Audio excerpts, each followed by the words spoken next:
ही हमर परिचय एटा ही हमर भाषा संस्कृति जे संपर्क गीत गोटे देश विदेश से आज बुझुछे जदि हमें कलाहांडीर माटी खबरा कथा कहमा जदि पश्चिम ओडिशा कला संस्कृति कथा कहमा ताहले मने पड़से कि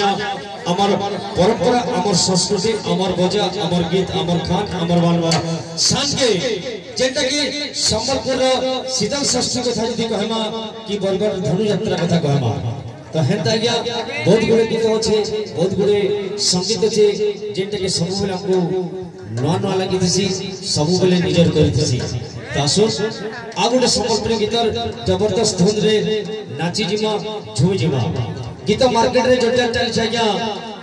रतन पुजारी के द्वारा लिखित हितवा समझारानी नानी के द्वारा गाइतवा से महान गीत जेंटा के आज सारा पूर्व ओडिशा हुए पश्चिम ओडिशा ने उत्तर लोकी दक्षिण होए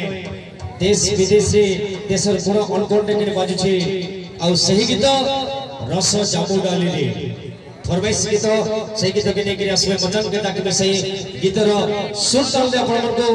हुजुमा लगी नचबा लगी अनुष्ठान चुलबुल गायिका मिस अलीशा वीडियो कर में